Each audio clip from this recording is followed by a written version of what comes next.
Everybody, I'm Jamie McElwain, the Associate Dean of Graduate Business Education at PLNU.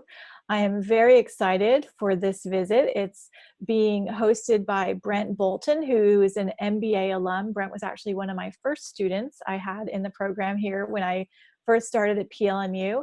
And when I put the call out to start the alumni board, Brent was the one who stepped up. So I'm very thankful to Brent for his participation as being one of the founders of our MBA alumni board, which has grown and developed and is really active in bringing you guys these corporate visits. So I'm thankful to all of our alumni, especially Brent, for being the founding chair of our alumni board. So I'll let him introduce himself to you, but excited for this corporate visit where we're going to get a look at a COVID-19 lab. So I'm excited.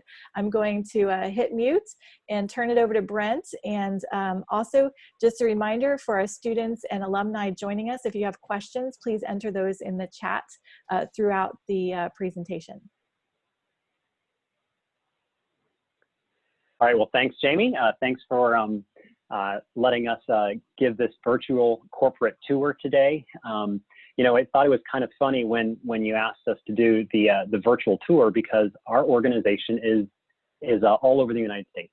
We have pretty much always worked from home and don't really have much of a corporate office because so much of what we do is at our clients' facilities.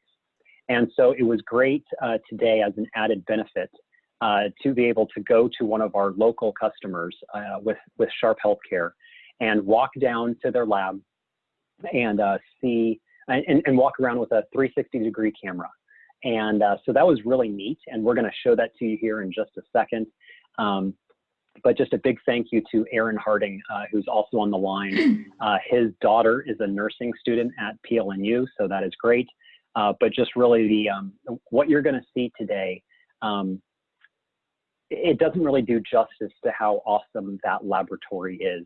And I realized, even Jamie, when I told you, you know, this is Sharp Healthcare's, you know, new core lab that they created over by REI and Roadrunner Sports. It's a $20 million core lab. $20 million was just what was spent on some of the capital equipment. So what you're about to see is a far greater investment than that $20 million that I originally threw out. So I didn't really do justice to how much they spent on making this core lab. One thing to understand about a core lab is that this is where, you know, not all of the testing is done. So for instance, when you go to a Sharp hospital, if you've got something that's going wrong with you and you need to get a test turned around immediately, then they will perform that testing at the hospital, like Memorial or Grossmont or Coronado.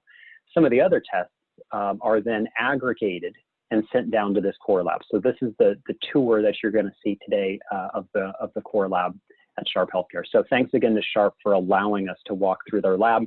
Otherwise, all you guys would have seen is just a PowerPoint deck put together by us, and that is not nearly as much fun as seeing a video of what a real life lab looks like.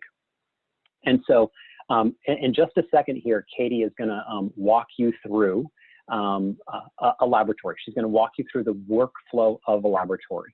You know, most of us, when we go to get our blood drawn, they draw our blood, and then you just sit there and you wait.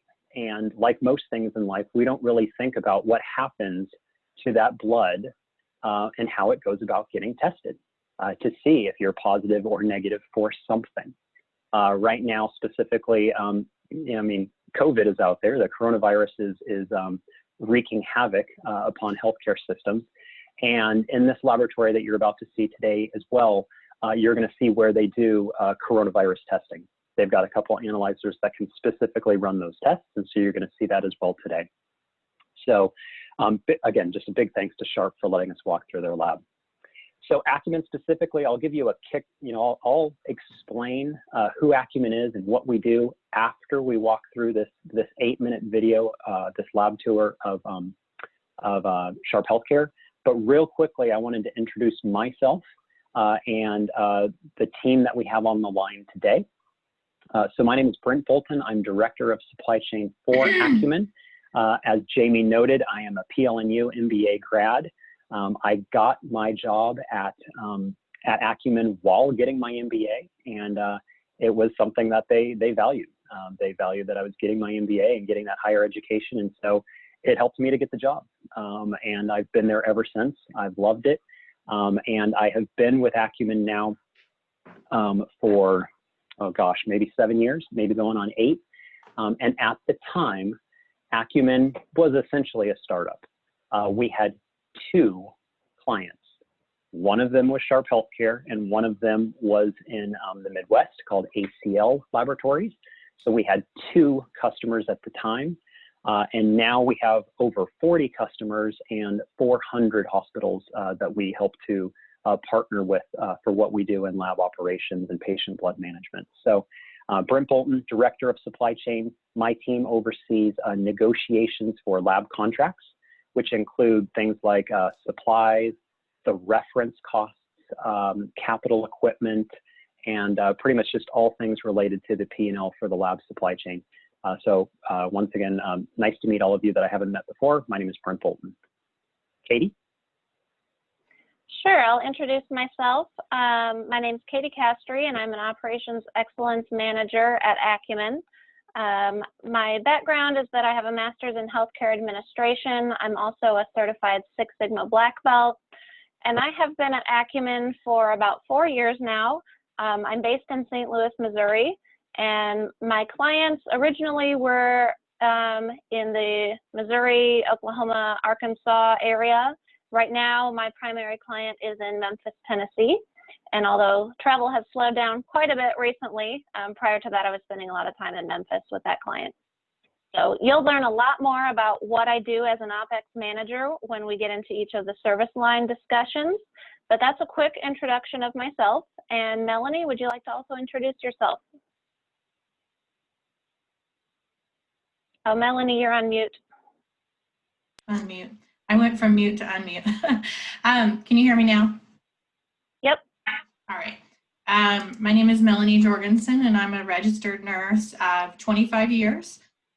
Most of that, or the latter part of that, has been focused on transfusion medicine, patient blood management. But before that, I was a critical care nurse and did some nursing education and nursing management. I've been at Accumen for about 4 years now, and I do not have an MBA, although my time at Accumen has shown me that I probably need one. I also am a green belt, Six Sigma green belt. It's not quite to the black belt status, but what my service line does is we sort of have a foot in the lab and a foot out in the hospital and the patient care areas. So our initiatives are more clinical initiatives. So we look at blood spend, how much blood is being purchased and transfused at any given hospital that we're associated with. And then we look to see that the clinical providers are utilizing the most up-to-date guidelines and science around how to transfuse blood appropriately. And so we work to establish those things, and I'll talk more about that when I present my slides. All right, thanks. Well, before I begin with the virtual lab tour, we do have another member of our marketing team on the line, Dominic, and I just want to give him a couple minutes to explain what this video is and how we were able to use this nice new technology to capture this for you all. Dominic, you should be able to speak now. Oh, perfect. Thank you. Thanks, Katie. Can you hear me okay? Yep. All right. Excellent. And all I really wanted to introduce was just this was something Accumen has been working towards in terms of being able to, when we go on site to many of our potential clients, we'll sometimes do a diagnostic where we walk through and do an assessment of the lab. And so obviously with COVID-19, that was a real challenge for us. And so this technology was really something we're looking at as a way to be able to continue that important work. So basically it's 360 video, which means it's a dual camera, 4K resolution. That's probably the easiest thing to refer to. It's like the Google Maps or Google Street View that you typically see, except this is actually full running video as opposed to pictures that you're rotating. So as Katie will show when she begins the video, she'll have full control of looking up, looking down. So when I think we were approached to do this corporate visit, we thought it was just a perfect opportunity to, one, showcase a remarkable lab, but two, be able to use this technology to really replicate what your typical corporate visits are like. So again, we certainly appreciate Sharp Healthcare, Aaron Harding, allowing us to do this. I think it's important to note that this is probably the first 360 video of a core lab in the US. So it's really a behind the scenes look at something that, you know, really very few folks get a chance to do. So again, we certainly appreciate being able to participate in this, and we thank you for your time and hope you enjoy the video. All right, well, thanks, Dominic. All right, I will begin the video. We're gonna start in the Gen Lab area, and typically that includes the benches of chemistry, hematology, coagulation, and urinalysis. We may not necessarily see all of those benches here, but I'll speak to the overall process for that area of the lab. And as you can see, I'm able to turn this around as we walk through.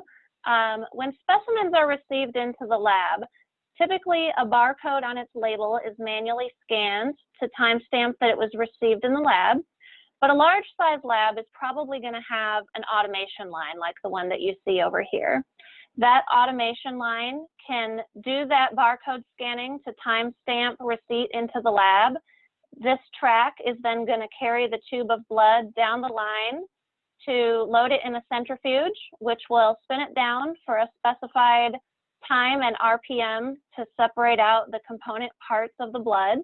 And then that track will continue to carry it down to a chemistry or hematology analyzer that can be connected to the automated line.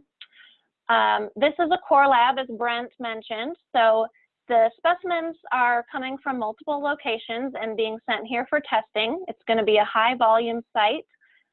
You can gain economies of scale by doing testing in that way, rather than having many small labs doing all types of testing. Lab specimens are predominantly blood, but also urine, other body fluids, and there's a lot of technology in the lab. The Gen Lab benches are very automated. That instrument is going to analyze the specimen and report a result to the Lab Information System, or LIS. And if it's within a normal range, then that technology will auto-verify, and that result is viewable to providers immediately if everything is interfaced. If the result is either out of the normal range or there's a large delta from what the patient's previous results were, then the technology still requires a lab tech to review that information before submitting the result to providers. All of these instruments that you see here, some aspects of the lab are very, very similar to a manufacturing factory, because each of those analyzers is going to have maintenance, QC, they have downtime, and so in that aspect, it's very comparable. This next area of the lab that we're just about to walk into is the histology area. And unfortunately, the tour walked through this and kind of backwards to the way the process actually flows. But I'll speak to that overall process as we walk by each of these little workstations here. While the Gen Lab benches deal primarily with blood and other liquid specimens, the AP lab, or the anatomic pathology lab, deals with the pieces, if I can say that. So maybe it's a small needle biopsy all the way up to an entire organ or a limb that's been removed. And there are several steps to the process: accessioning, grossing, processing, embedding, microtomy, staining, and then case assembly. Accessioning is that labeling and barcode scanning that I mentioned for these specimens as well. And when we walk into the very next room, the next step that we're going to see is grossing. Grossing stations are where those biopsies and tissues are dissected and put into little plastic cassettes. So this right here is the grossing station. And then if I can hit pause, this right here that you see, if you guys can see my cursor, is a processor. So after those tissues are dissected into small pieces and put into those plastic cassettes, those cassettes go into that processor, usually overnight for several hours.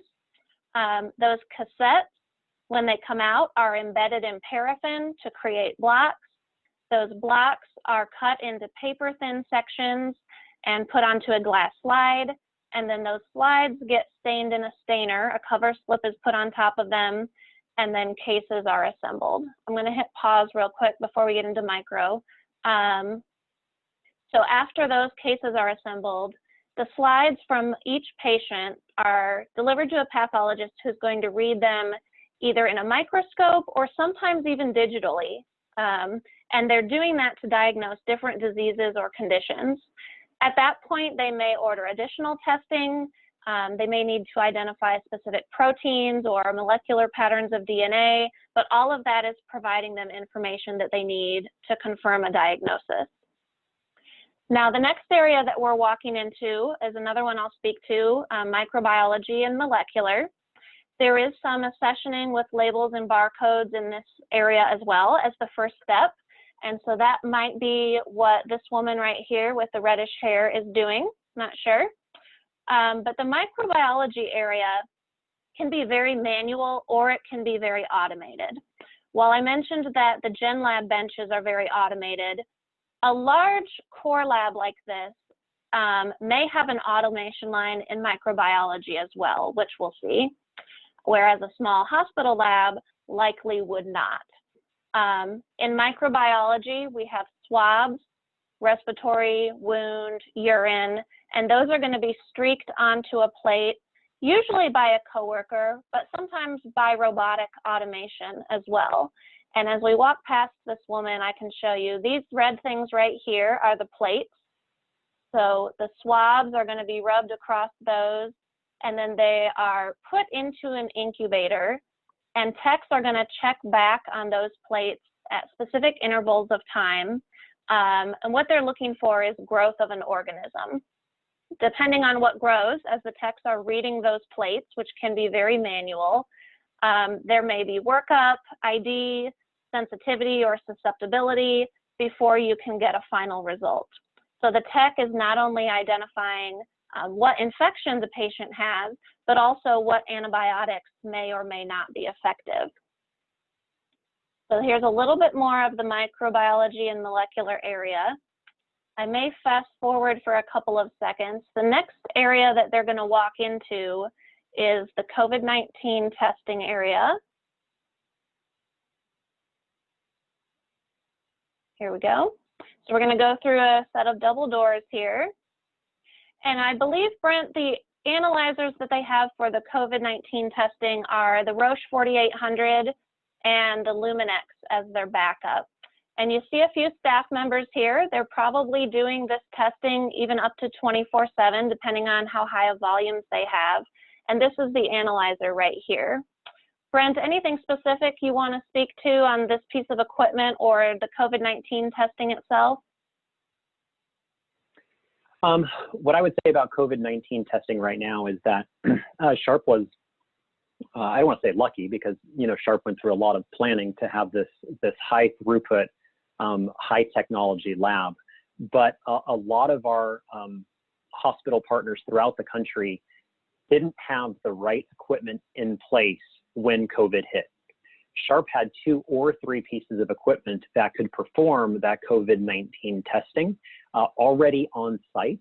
And so they were a little ahead of the game there compared to some of the other hospital laboratories that might have not had that instrumentation.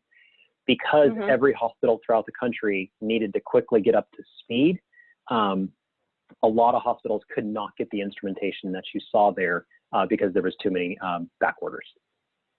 Yep. And I think the last area we're going to walk into here is just a storage area for some supplies.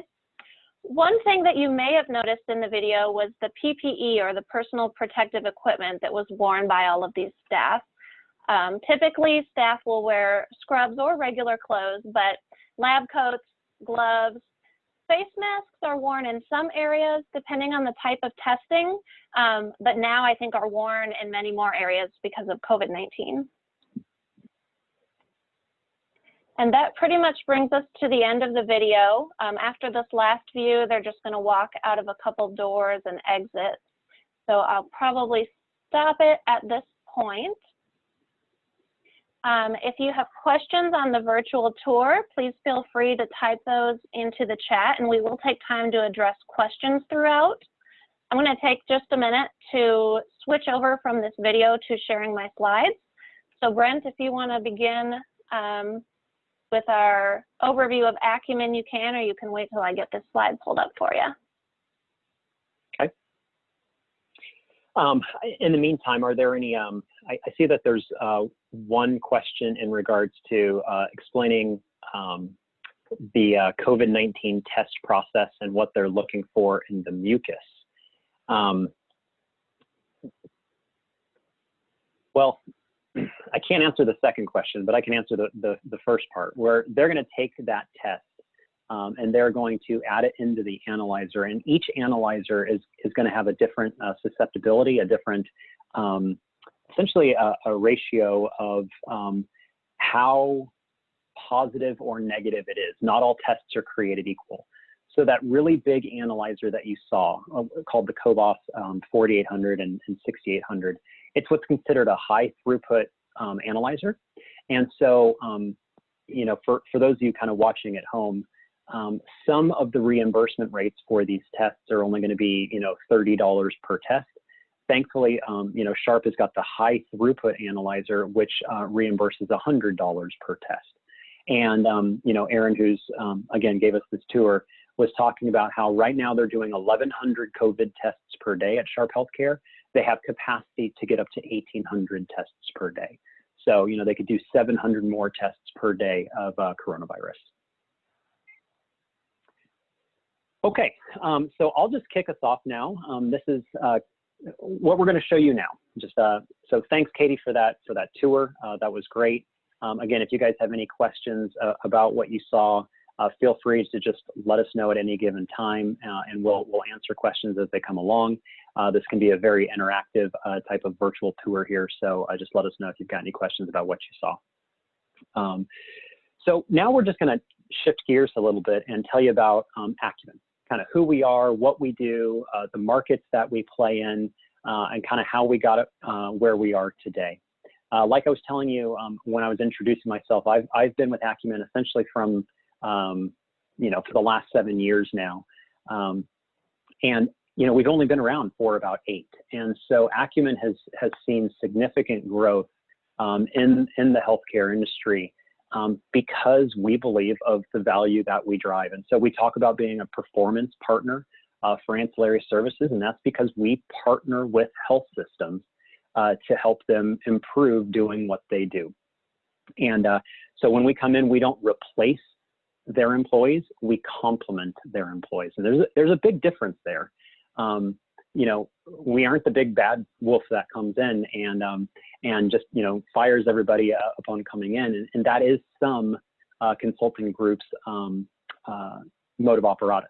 And for us, we really, we believe in partnerships. And so you're going to hear that word probably a lot today. It's going to get ingrained in your head that we believe in partnerships, and we are a partner to these health systems. And one of the many bad jokes that I like to make is I'm a supply chain guy, right? So when I hear someone say, I want to partner with you, I feel like they're trying to take advantage of me, right? I feel like they're trying to sell me on something, or they're going to try and pull one on me. But we truly are partners to the health systems that we partner with. And we do that trying to really identify and focus on 3 areas within that health system. So one is we want to bend the cost curve. Okay, that's a big one, especially right now. A lot of hospitals are going to get a huge financial hit from coronavirus. As you guys have seen in the news, right? Essentially, the world is shut down for like the last 3 months. A lot of hospitals have stopped elective procedures. And so the only patients that were coming in are coronavirus patients, and that has crippled hospitals throughout this country, and a lot of them are going to go bankrupt. So we help in that. We help to bend that cost curve, bringing down their operational expenses, whether it might be labor or blood or supply chain. And so that's one of the main things that we focus on as an organization. We typically partner from anywhere from 3 to 5 years with a health system. And over the course of that 3 to 5 years, we can typically bring down expenses by 15 to 20%. So it's about 5 to 6% savings per year. And that might not sound like a lot of money, but if you figure a lab P&L has $100 million, if we're taking $5 million out per year, today they've got $100 million in spend, And when we're done with our partnership 3 years later, they're only spending $85 million a year to run that same lab. That's a lot of money. So we want to help them drive that meaningful, that significant cost savings on a year-over-year basis. And we also want to help them to grow their revenue. So in addition to taking their costs down, we want their revenue to go up too. And we do that by building outreach programs. So what outreach is since we're all in San Diego, I'll just use this as an example that, you know, Sharp Healthcare, they've got their 5 hospitals, okay, Memorial, Coronado, Grossmont, whatever it may be, and then the core lab. But think about where you go to get your blood drawn. Let's say you've just got to get some kind of routine test. Maybe you go to a clinic, okay? That clinic may or may not send that vial of blood to Sharp Healthcare. They might send it to Quest or LabCorp or some of the big commercial laboratories that are available. So when we talk about growing revenue, we want to try and help our partners like Sharp Healthcare to get that volume. Volume is good. It helps me in supply chain to bring their costs down, but it helps them to grow their revenue. They get to bill for performing those tests. So we want their revenue to go up and their costs to go down. And then when you do that, you're driving incremental profit margins to make it even greater. And then last but not least, a lot of what Katie and her team do on our operations team is to focus on improving quality, service, and utilization. So we don't just come in, we're not just cost cutters that go in and take out you know, people and supply costs and all of that. We really help them to improve that turnaround time, you know, using a lot of Lean Six Sigma type of opportunities, again, which Katie will talk about during her portion. But we want to help them improve their quality and service as well. And one thing I always tell people when I talk about what I do, I go to Sharp. Sharp is where I go to get all of my work done. You know, whatever it is, whether it's an emergency or something routine. My wife has given birth to 2 babies at Sharp Mary Birch. So when you think about, you know, who we Accumen are as their lab partner, I'm not going to cut any corners because I'm a patient. I'm a patient too. So I want them to have the highest quality technology. I want them to have the highest turnaround time possible. And I want their costs to go down too. I want all of that because I'm a patient there as well. So there's, you know, when we talk about driving that value and that partnership, that performance partner, we bring all of that to our health system partnerships. Katie, you can go to the next slide. So Accumen, we were founded based off of the idea that we can make a difference in laboratory. We have since evolved into growing our business into ancillary services. So that includes things like imaging and other areas within those ancillary services because we've determined that over time our model works. Our model works within healthcare and it's not just in laboratory. So we have grown that model to other areas, and that's our operational performance business unit. We have our clinical performance business unit, which is patient blood management, anemia management, and imaging 3D post-processing. That's a company that we just acquired called 3DR Laboratories. And 3DR Laboratories, what they do is when you go in and you get a scan, a radiology scan, most of the time, most hospitals have equipment that can only look at that scan in 2D. So they send that file to 3DR based out of Louisville, Kentucky, and they turn it into a 3D scan so that the radiologists can then look at that scan and determine, you know, if there is a cancer there or if there is a break there, because a 3D scan is better than a 2D scan. So that is 3DR Technologies. That's a company that we just acquired.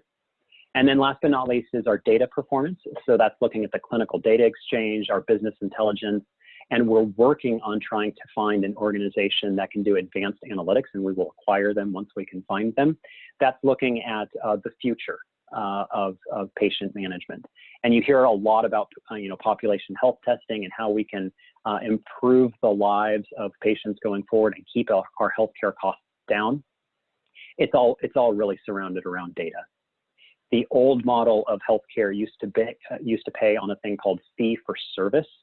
You go into the hospital, they perform a service, they collect their fee. Going forward, that model will change a lot more to essentially, you don't get reimbursed unless you're keeping patients out of the hospital. We want to fix patients, not see them. So using data will help with that. We can look and say, okay, we got this very small portion of the population that is the drain on that hospital's finances. How can we keep them out of the hospital by giving them the care and the medication and the attention that they need so that they never end up having to go to the hospital in the first place? Let's actually fix them, you know, so that they don't have to come into the hospital. So that's our data performance and advanced analytics.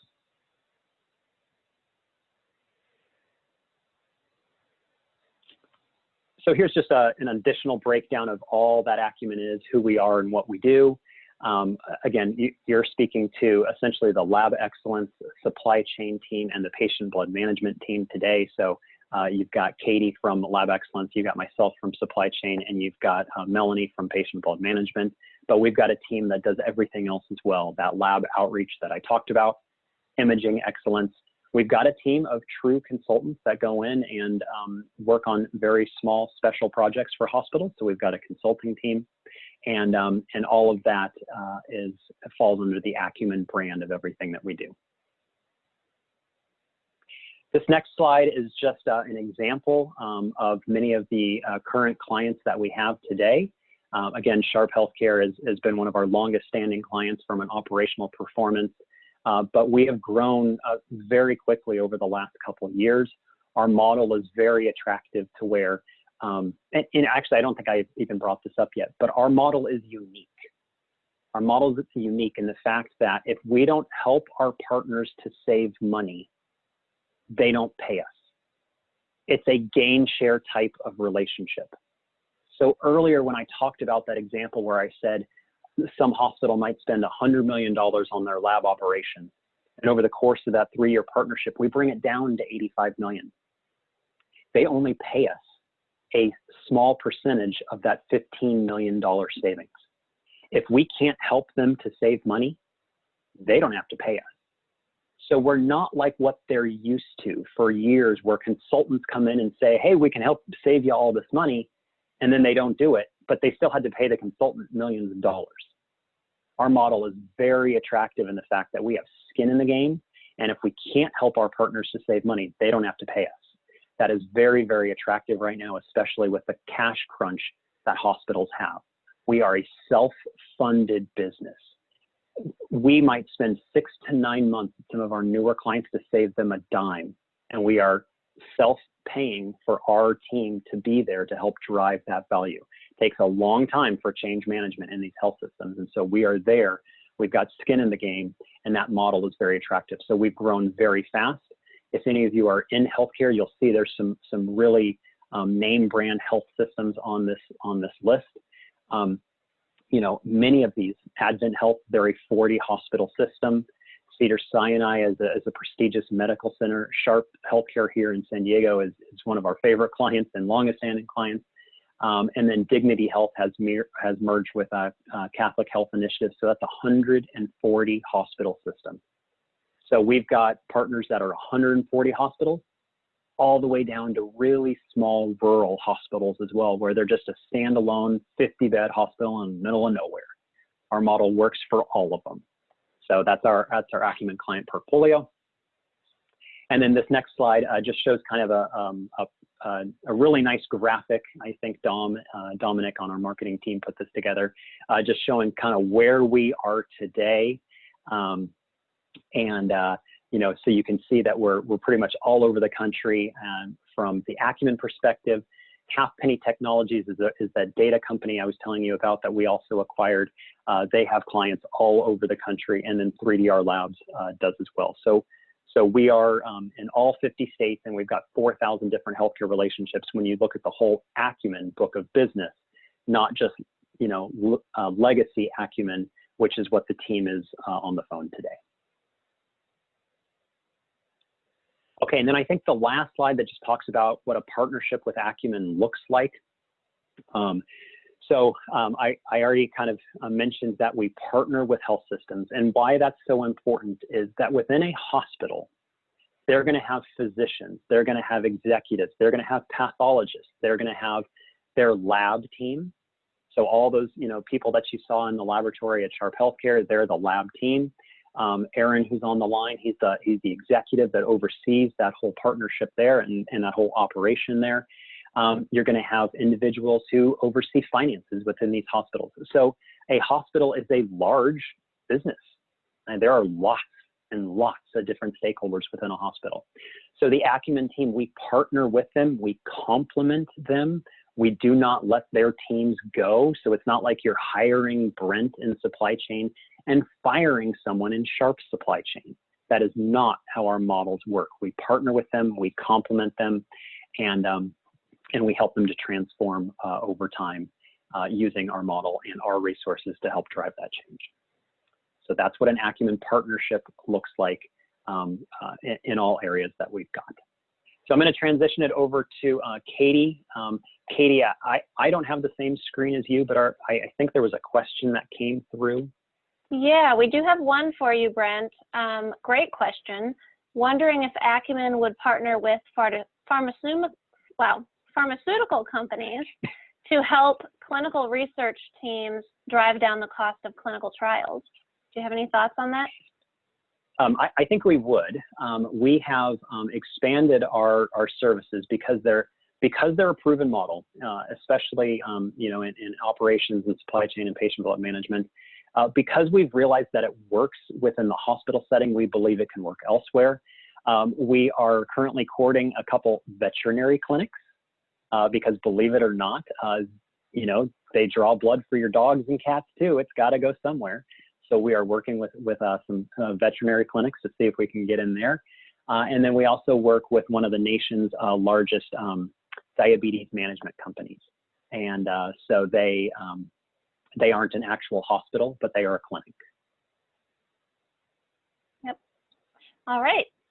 Well, great questions. Keep them coming. With that, I'll transition into one of our service lines, Laboratory Excellence, or LabX as we call it.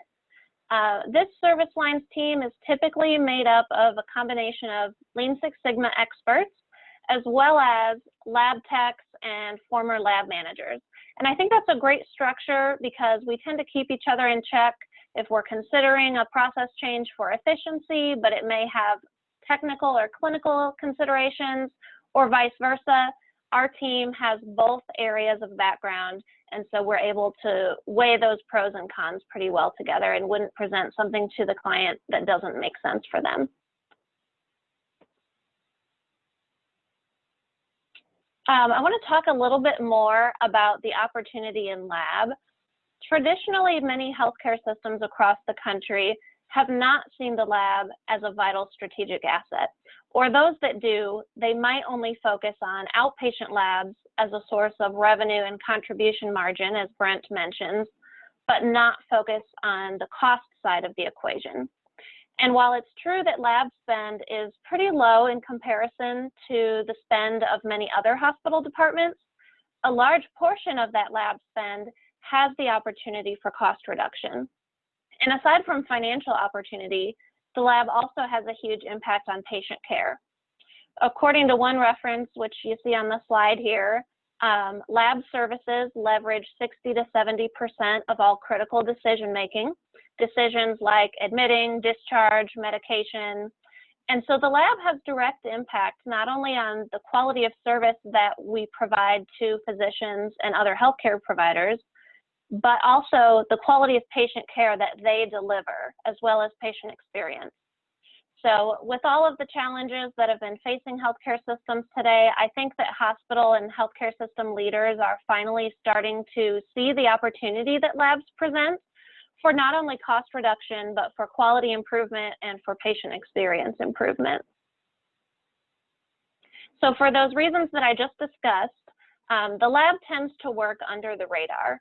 It's typically located down in the basement, nobody goes there, the providers send a lab order or the nurses send a collected specimen, and then minutes to hours later, they get a test result. but many healthcare workers don't really understand what goes on behind the scenes to produce that result. And unfortunately, the understanding of the lab at the hospital leadership level is also sometimes not much better. And so for this reason, there are several opportunities for improvement in the lab. We can look a little bit more closely at what each of those are. One of them is high and increasing supply chain costs due to insufficient scale or lack of focus on negotiating lower cost, which is what Brent is going to discuss for the supply chain management service line. Another opportunity is increasing utilization of unnecessary and costly lab testing, and managing test utilization is also addressed by our supply and clinical teams. A third opportunity is sub-optimized lab outreach operations, which Brent touched on, and we have an outreach service line who works to effectively develop and manage a lab outreach program for some clients. But the rest of the opportunities that you see here are really the areas that are the focus of the LabX service line. We focus on both efficiency and productivity and quality and service, and I'll talk a little bit more about each of those. Related to efficiency and productivity, there are several opportunities that we see. Labs have inefficient processes in place, or processes that aren't standardized between sites or even between coworkers in a single lab department. And so by standardizing and streamlining those, we can create additional capacity for the same staff to be able to handle more lab testing.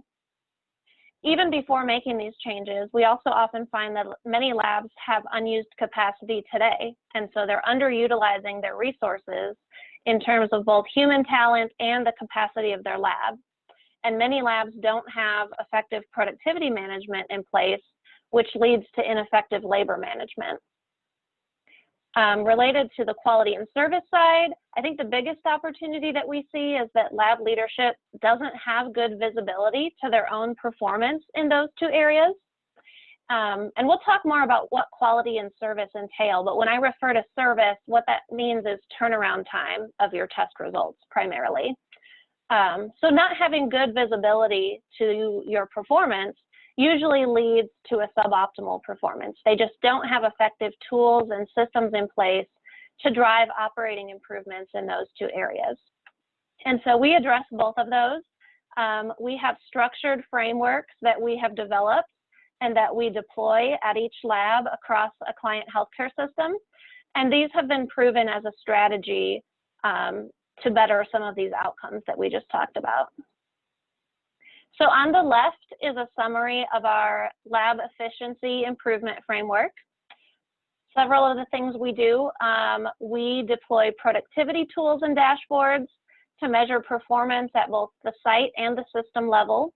That performance is then compared to both internal goals and industry benchmarks. We also establish a structure and cadence for labor oversight, which reviews that productivity.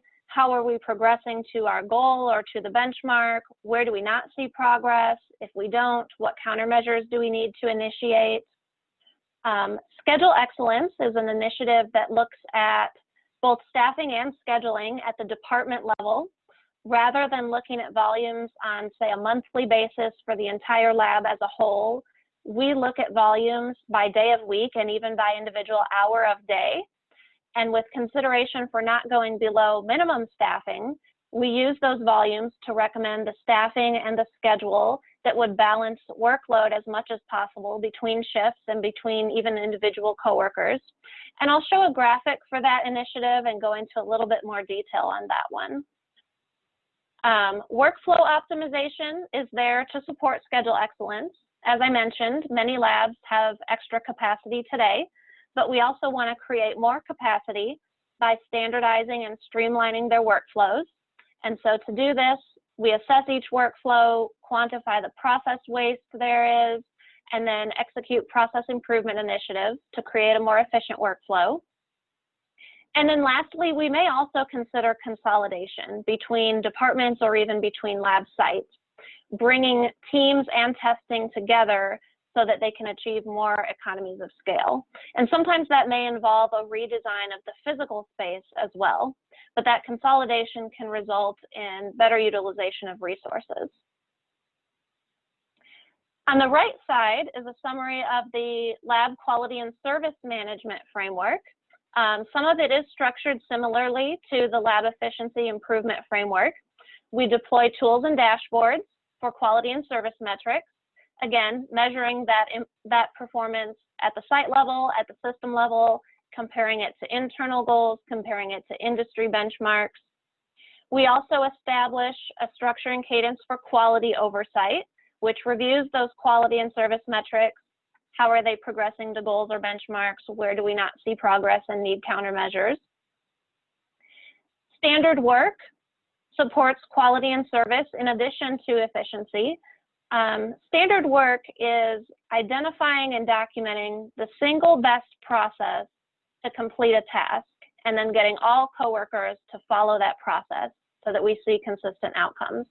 And this can be applied to the tasks that both leaders and staff do to reduce variation and to make sure that some of those key tasks are getting completed.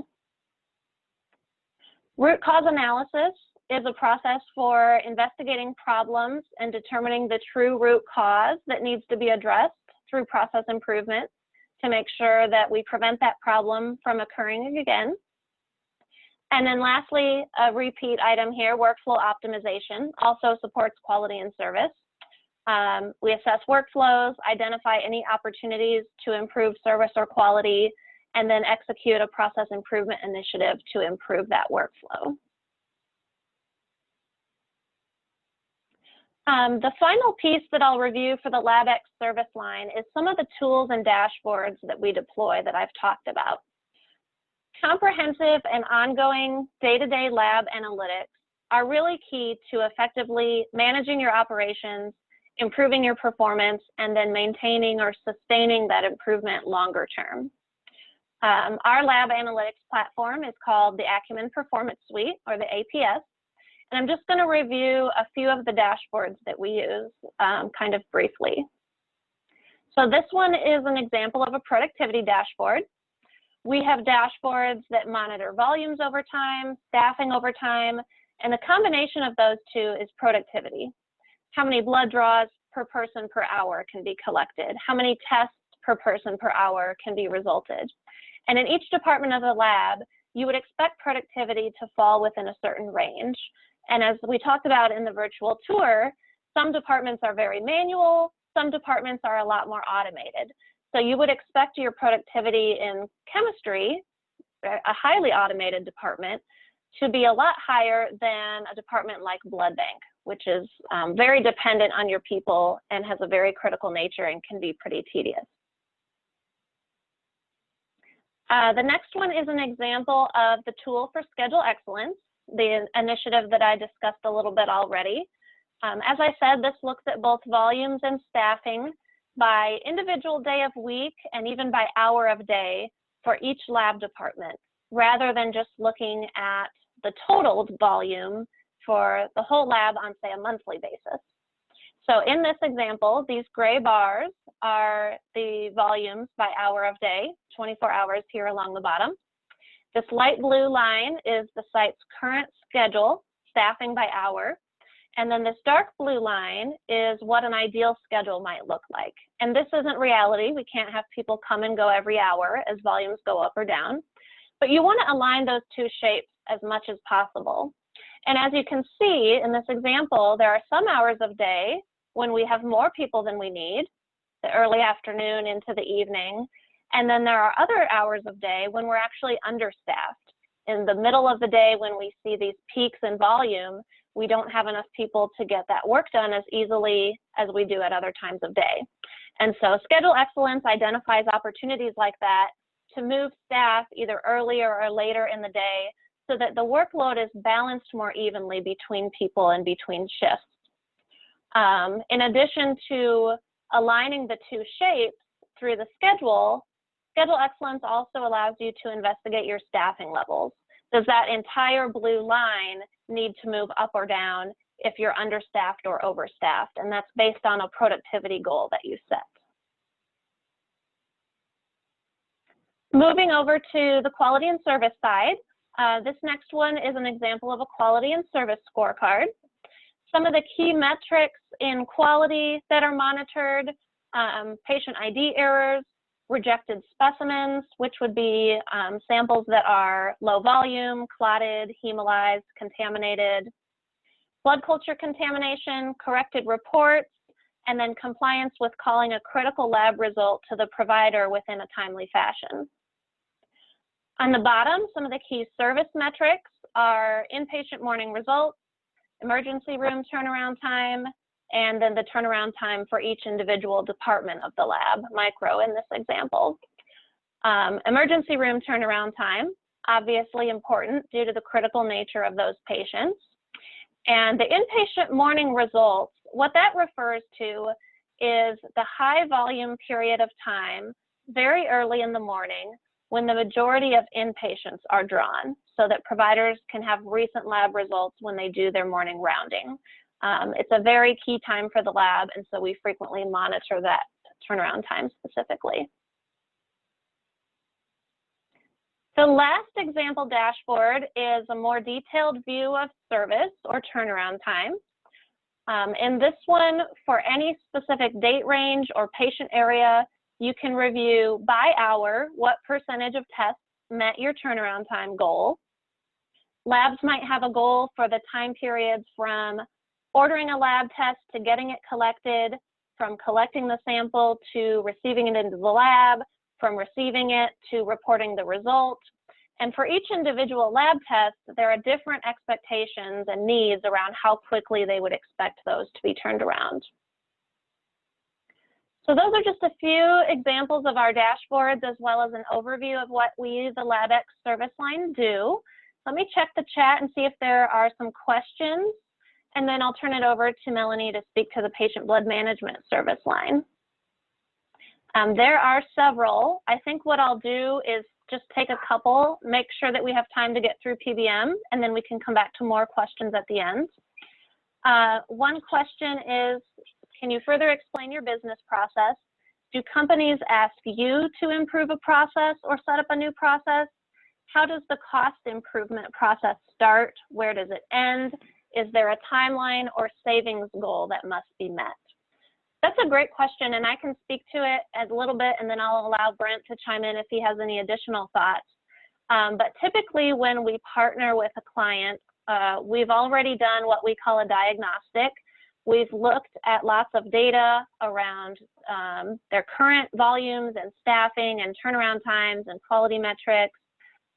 For the supply chain service line, they gather a lot of data as well. We go on site and do physical assessments of the labs before we would sign a contract and agree to partner together. Because as Brent said, we're totally at risk for this. And so we're only gonna probably partner with someone that we know has an opportunity for savings. If they're already doing very, very well, that's not a wise investment for us. So after doing that diagnostic, our contract is for a specific time period. And the way that, as Brent said, we're very different from a lot of consulting companies is that typically that contract length is 3 to 4 years in length. That's very different from, say, a 6-month relationship with a client where you would go in, do an assessment, give them a list of things to do differently, and then good luck with that, and you get paid. Our teams are very proud of the fact that we are on the ground in the lab or the imaging department frequently, and everything that we recommend you do differently, we're helping you to implement those changes. So the question around the time frame, when does it start, when does it end?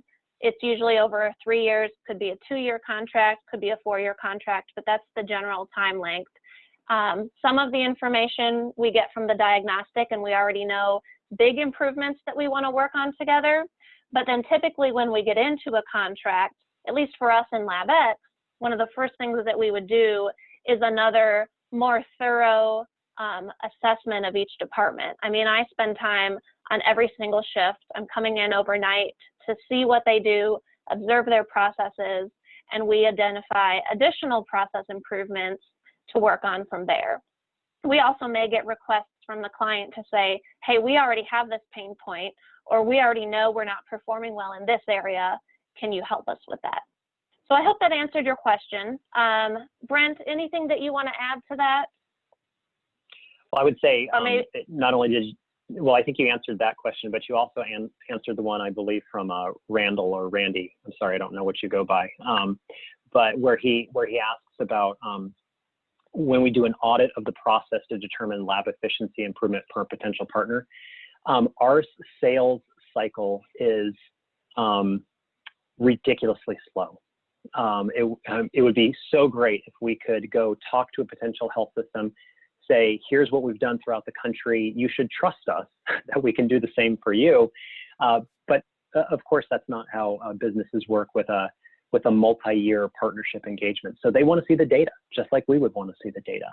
And so, like Katie was talking about, we collect a ton of it. We get an NDA signed. We collect a ton of data, whether it's supply chain data, patient blood management data, so essentially transfusion data, which Melanie is going to talk about, and then that turnaround time data that Katie works on with her team. And so we collect all that data. It usually takes us about a month on our end to digest all that data, turn it around and get back to them and say, based off of all of our industry benchmarks, here's where you are and here's where you could be. So we're going to look at, if it's a 40 hospital system in the Midwest, we're going to compare them to other 40 hospital systems in the Midwest and say, your average cost per test is $9 per test. You really should be at about $7. And here's all the things we're going to do to help get you to that $7 over the course of the next 3 years. But it's a very slow sales cycle. And we go in there and we're very specific about what we believe we can save them, where we think we can get them, and where we think they need to improve. And it's a little bit risky on our part to go in there and say, here's essentially a roadmap for the next 3 to 5 years of where we think we can take you, because our biggest competitor is someone doing it themselves. Health systems say all the time, yeah, thanks guys, thanks for the suggestions. We already knew all that. We'll take it from here. We don't need your help. So that's the biggest risk that we have by laying out that very detailed assessment during the sales cycle. But we think it's worth it, and it shows our expertise, and that's where we believe we can have value that the do-it-yourselfers can't. So, yep. All right, Melanie, why don't you take it away for patient blood management? Unless Katie, you want to answer any other questions? No, go ahead. I want to make sure we have time to get through it all, and we can speak to these questions at the end if we still have time. Okay, you can go to the next slide.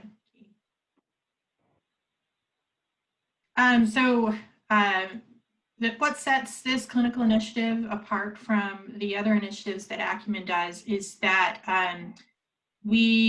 like we talked about previously, we do a diagnostic and we look at how much money a hospital is spending on blood, and then we benchmark them against other like-sized hospitals, like acuity hospitals, to see if that number makes sense based on the type of patients that they take care of.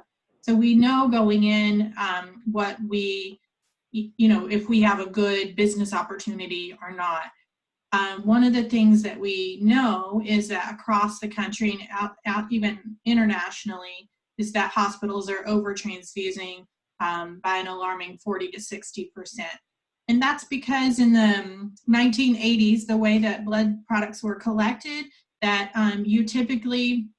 it was thought anyway, that you typically needed at least 2 units of blood to warrant effective treatment or to yield effective treatment. So it's kind of like if you think about when you take Tylenol, you just think of the normal doses of Tylenol as 2 Tylenol. You don't think of it as 1 Tylenol. I don't know why, but most people just take 2 Tylenol. And so that's how people transfuse blood. It sounds crazy in a world of science, but that's how people think of blood. And so a lot of our initiative is just going in and getting and sharing science and sharing evidence to say you're over transfusing patients. This is not the dose. That's not the appropriate dose.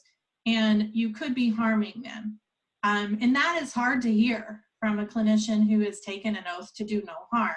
So we have to approach it in a way that that we tiptoe around that a bit and say, let us show you evidence, let us show you how you benchmark against other hospitals, and then also show you really good evidence and scientific medicine evidence-based practice that will show you that patients actually do better getting less blood. So as the two bullets below on this slide show you that approximately 20 million blood products are administered every year in the U.S. So you may think like, boy, this is a really niche of healthcare, and it is. And honestly, when I started this work 10 years ago or so, I thought, you know, how much work can you do in this little bit of medicine? And there is a lot to do. So, and then blood transfusions occur in over 10% of all hospital stays, and it's the most frequently performed procedure for hospital inpatients. We teach our clinicians to think about blood transfusions as an organ transplant. You are transplanting liquid tissue from one donor into a recipient. So that's the impact that it has on the recipient that's receiving the blood. So next slide.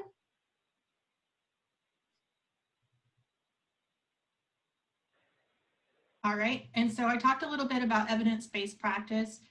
So what we teach them from the client perspective is that we only want them to transfuse blood products when no other alternative is available, and then no more than what is necessary. So this is based on, you know, back in the 80s, everyone was scared of HIV or you know, viral contaminations of donor blood. Now we're looking at, even if the donor is a healthy donor, that blood in and itself is risky. There's things that blood by receiving a transfusion, you are more likely to have other issues while you're in the hospital. So we go through those and show the occurrences of those risks. The clinical expertise is that we empower clinicians who make decisions about transfusion with evidence and with data. And I'll talk a little bit more about the data that we share, but we also make sure that we have journal articles that are specific to the clinical practice of the audience that we're speaking to. And then with that evidence, like I said, we provide academic literature, studies. We go to their own organizations and you know, show hematology oncology that yes, patient blood management is applicable to patients with cancer or patients in the ER or patients in the critical care unit. So, and then the next slide, I'll talk a little bit more about that. So this is our analytics, and I have some bigger examples of these, but basically what we do is we track the performance of the provider or of a specialty or of a hospital, and then bigger than that of an entire system. And what we do is we agree on 3 different metrics to track, and then we set a target goal for them based on benchmarking them against like-sized hospitals. And then we track those metric goals throughout our partnership. And like Brent said, our partnerships are, you know, usually 2 to 4 years. And so they get used to seeing this data. Their quality teams really like following this data. Sometimes this data is tied to performance metrics for each of the providers or the provider groups. And so I'll go into a little bit more detail in the next slides on these. So this is an example of a metric that we track, which is called a single unit transfusion. So like I was talking about, we go in and teach, we went in and taught this specific physician group that the normal dose of a red blood cells is 1 unit in most circumstances. And there are times where that's not clinically practical to do so. And you know that it doesn't make sense. If you have a bleeding patient, you give them more than 1 unit, but or I should say actively bleeding patient. But in this case, the providers had received all of the information. They had received all of the evidence. We had done lunch and learns and all kinds of things with them, and they weren't really getting it. It still was just not something that that had moved them. And so I talked to the director of the ED and said, you know, what can we do to get them, you know, what do we need? Are they seeing their data? And he says, well, I get it. And I talked to them about it. I said, but are they seeing, you know, how they compare to each other? And on the next slide, we'll be able to see that. But we began sharing that unblinded physician level data on that trend graph, you can see there in August of 2018 how that really made a difference. And it's because they lose the argument of, well, I'm in this space practicing with these types of patients, and so therefore that warrants my activity.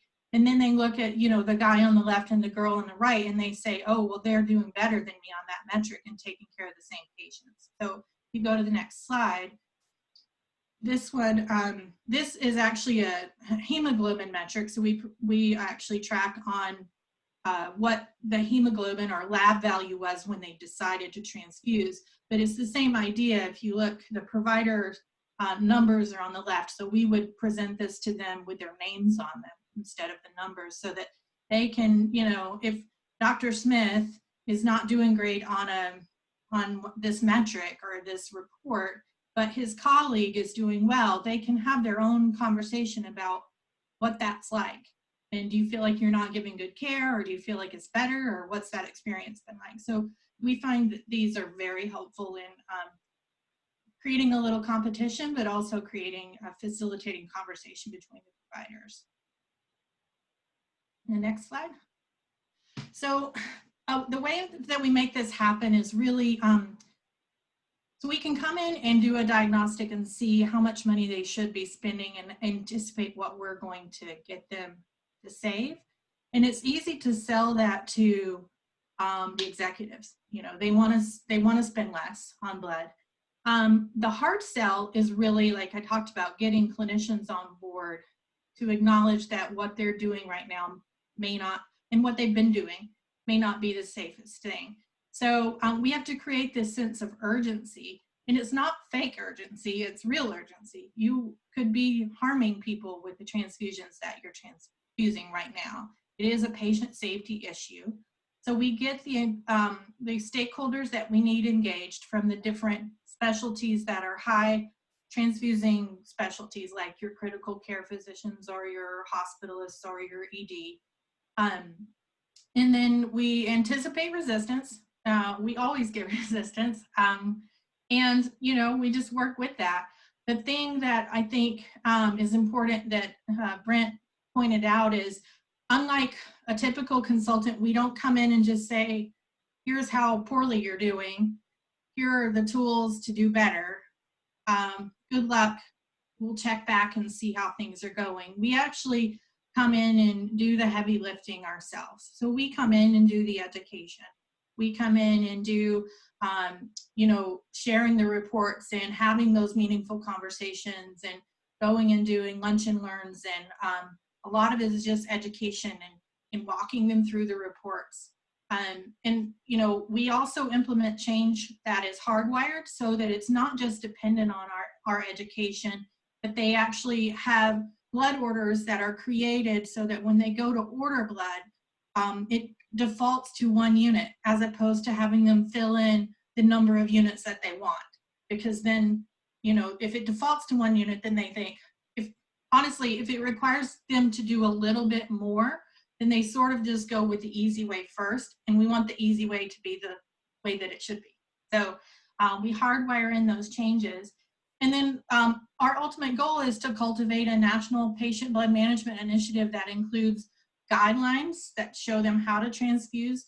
Those are, you know, national guidelines that are set by a lot of regulatory agencies. We show them, you know, performance measures like with our reports that I showed you. And then the patient blood management standards that are documented through, we have the American Association of Blood Banks, so they have some patient blood management standards. Society of Advancement of Blood Management also has standards. And then we have financial incentives for compliance too, that we can work in for, I should say, we don't give the financial compliance, but the hospital will sometimes give some incentives to their contracted groups, like their hospitalists. If they meet a certain goal, then maybe they, you know, will get a financial incentive within that contract. And that's pretty much patient blood management. And I can answer any questions. If we don't have time in the chat, you guys can feel free to reach out to me individually too. Thanks, Melanie. The questions were predominantly around our dashboards, and we've tried to answer a couple of them. Yes, we did develop those within Accumen. One other question, which I think I can answer quickly, is do the clients use the software to manage their data? It's web-based, it's not software, but yes, clients get access to all of those dashboards during our contract, both LabX and PBM, any of the other dashboards. And then after the contract is over, if we're no longer on the ground, they do have the option to purchase the continued use of that with their own data to continue monitoring on their own. So Melanie, unless you have anything to add to that answer, we're not doing great on time, so we'll move over to Brent to cover the supply chain service line. I will say that that last question that came through was actually very good about implementing prevention programs. And now we can say yes, because we acquired an anemia management company, which I just briefly touched upon in the intro of Accumen companies in our portfolio. The patient blood management team helps to manage blood essentially once those patients are in the hospital.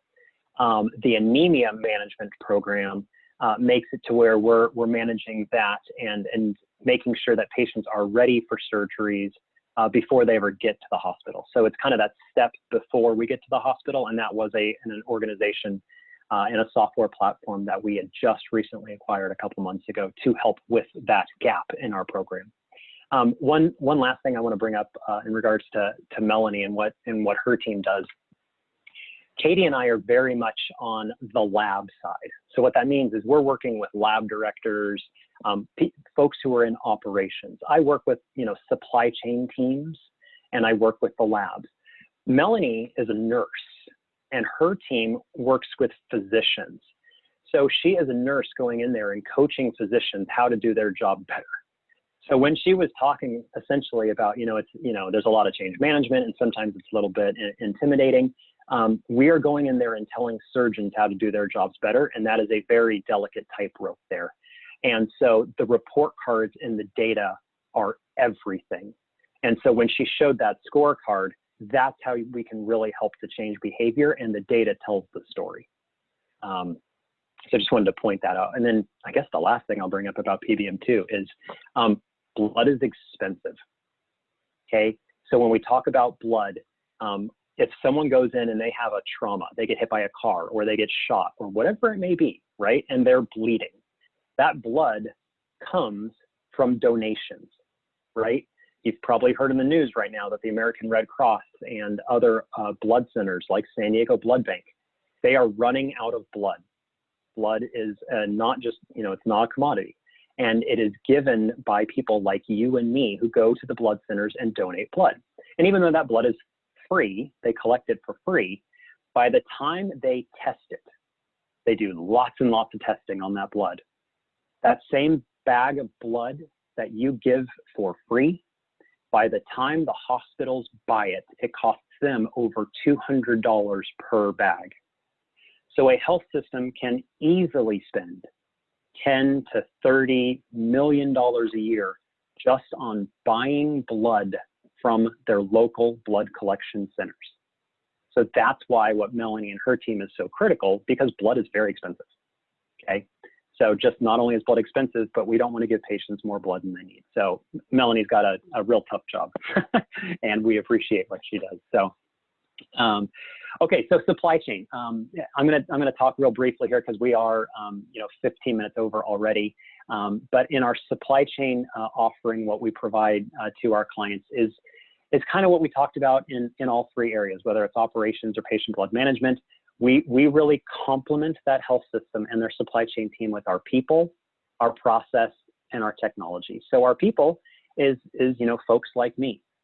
I've been with Accumen for 7 years now, and lab is very complicated. So lab products, I mean, a lot of you, we might have lost a lot of you throughout this webinar just because when we're starting to talk about hemoglobin A1C and vitamin D, and we're using all these clinical and technical terms about the tests. Well, for us, it's just second nature now. But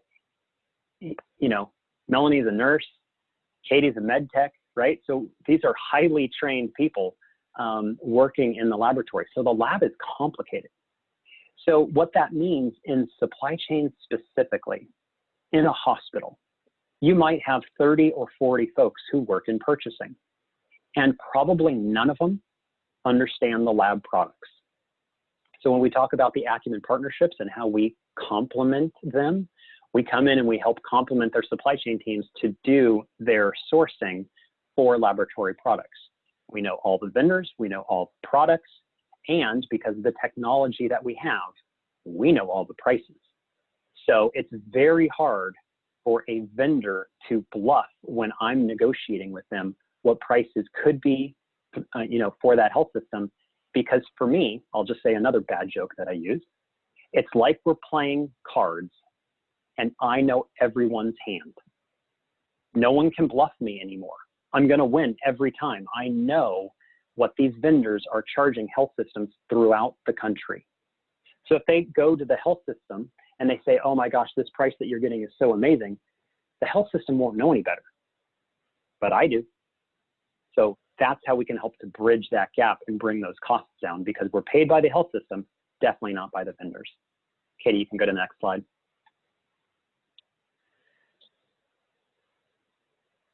So, like Katie was showing, our offering and all of the things that we do, although we save a lot of money just on the pure negotiations of the products that we buy, or we help our health system partners to buy, we don't just negotiate for a living. We look at all of the different tests that are being run on all the various analyzers. So earlier when we walked through that Sharp healthcare lab, you saw all those analyzers. Well, some of those analyzers have duplication. You can run, HIV or HSV or, some of these other infectious diseases on multiple different platforms. So we help them to make the right decision, looking at turnaround time and cost, looking at those various different analyzers. We also look at what they are sending out to their reference lab. Not every lab, even Sharp Healthcare, where you saw that very expensive lab, and then they've got other labs at the hospitals. They can't perform all of the testing at Sharp Healthcare. Some of it's too special. So they send it out to the Quest and the LabCorps and the big commercial laboratories of the world. So we work with them not only to negotiate with the Quest and the LabCorps, but we also look and see what are they sending out that maybe they should start performing internally. It's just a make versus buy analysis. Can we go spend $50,000 on a piece of equipment to save $250,000 a year on supply chain costs? Because if so, it's worth buying that $50,000 piece of equipment. So we do that analysis. It's essentially a make versus buy to look to see what we can do on which analyzers. We look at the volumes, and it's just one real big puzzle that we put together on behalf of our clients. It's part of that long-term strategic sourcing roadmap. Next slide, Katie, is this one's going to talk about how we're different, and I've essentially kind of already gone over this, so you can kind of go to the next one as well, Katie. But we are different because we've got skin in the game. We've got a team of experts on our supply chain team, where we, on our team, we've got med techs on our supply chain team. And that is just really, really unique to find within an organization. And then you've got folks like me, where I didn't come from healthcare. And so it took me a little longer to get up to speed, understanding the lab products because they're so complex. But I look at the world very different than someone who straight out of college went to go work in healthcare purchasing. I won't get into all the complexities of purchasing within a health system, but it is very different than what I came from in manufacturing. And so we bring together people like myself who come from manufacturing and others who come who are med techs.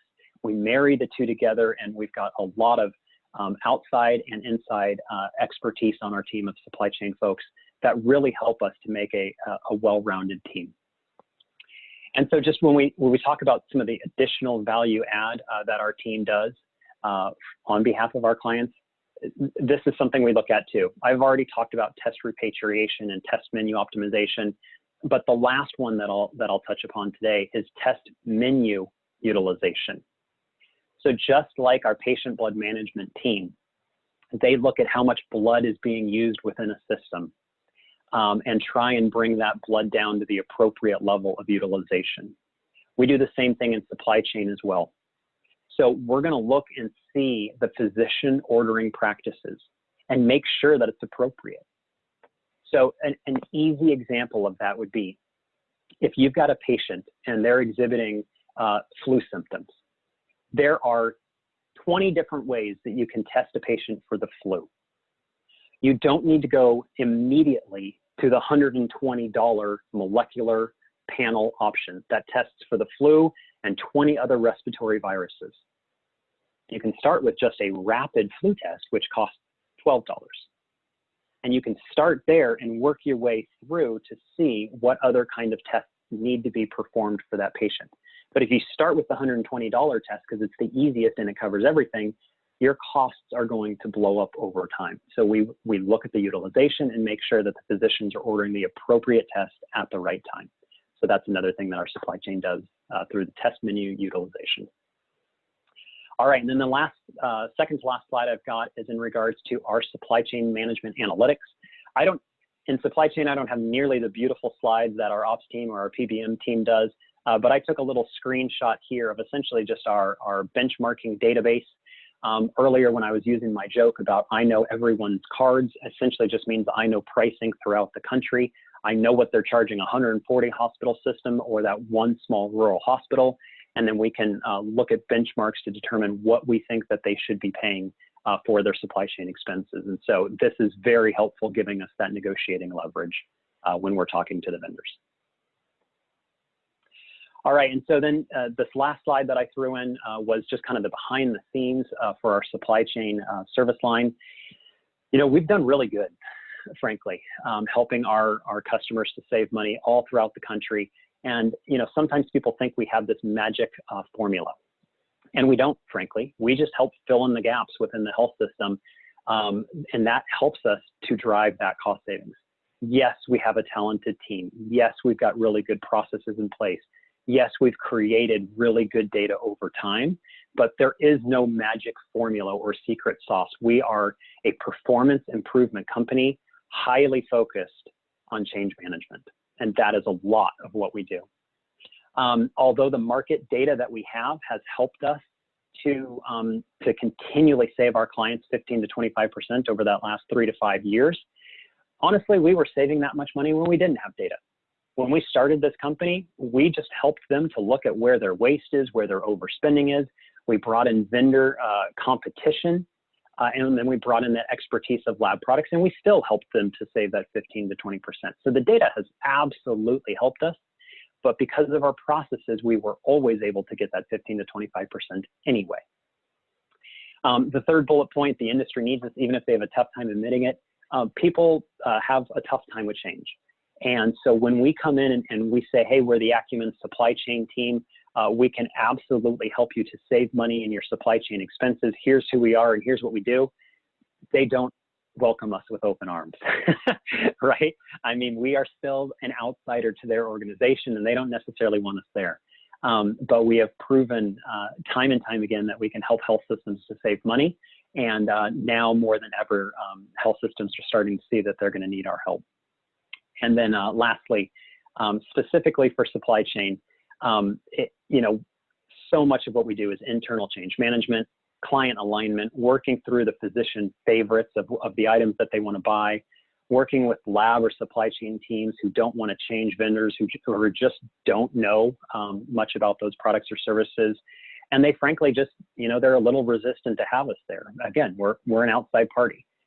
So many times, our biggest hurdle is for driving savings is not with the vendor. Even though I'm in supply chain, my toughest job is not negotiating with vendors. My toughest time is working with the internal stakeholders at our health system partnerships. And so that's where the real change happens. And so, you know, again, we've got Sharp Healthcare on the line. They've been our partner for 9 years. And we still continue to find ways to save money year over year, partnering together, because we've got that partnership fine-tuned. When we talk about the hardest part is you know, sometimes the internal change management with our clients, Sharp is not that. Sharp is a great partner.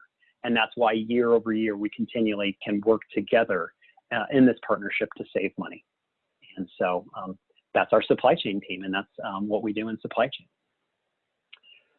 So that's Accumen. You've heard about the different business units that we have. You got the tour of the Sharp Healthcare Laboratory. Katie did a great job of explaining our operations team, and Melanie talked about patient blood management. I gave you a little overview of our supply chain team. We're just going to check real quick and see if there's any additional questions before we let you all go, because I know we're about 25 minutes over.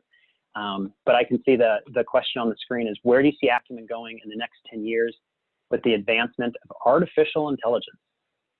I would say for supply chain, that's, I don't know if artificial intelligence will have much role in what we do, because so much of what we do is still just manual. I saw something in regards to AI the other day that talked about how it can make the supply chain smarter because of ordering practices. And that makes a lot of sense. But that's the tactical part of supply chain. What I do is the strategic part of supply chain, working with those vendors on these multi-year agreements. We're not doing the day-to-day ordering and inventory management and those kind of logistical and tactical pieces. So that might change how our hospital partners go about purchasing their supplies, but that won't necessarily affect how we go and do what we do in supply chain. And I don't know, Katie or Melanie, if you see an impact there. No, for not AI? artificial intelligence specifically, but what that brings to mind is the impact that automation has had on the lab. I talked a little bit about having a line that can carry your tubes down to your centrifuge and your analyzer, and in the microbiology department, automation can even take those plates and do that streaking of the swab for you with a WASP or any other vendor's product.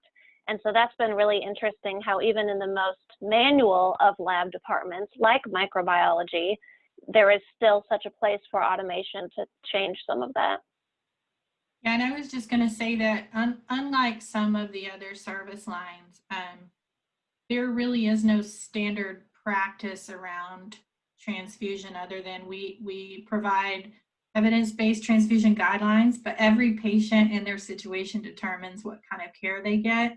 And so, a lot of it is just convincing a provider that there's enough education to do the right thing around that. So it's really just a lot of individual conversations. I'm going to jump in and say thank you. This was really fascinating to hear about what you guys are doing. If you guys wanted to entertain a few more questions, I will let you all do that. Before we do that though, are you guys open to students connecting with you on LinkedIn? I know we have some people really, especially in your industry.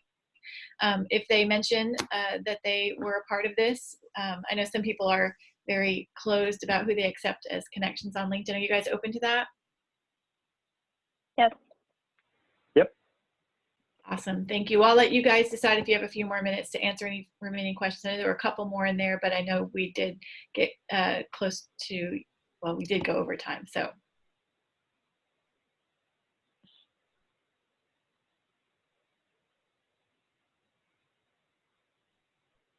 All right. Well, thank you guys so much. And I encourage our students and alums to reach out to y'all and connect, especially those interested in this industry. This was really fascinating. And I learned a lot. It was jam-packed, but tons of good information. So thank you so much. Thank you. You're welcome. Thanks for having us. Good night, everyone. Good night.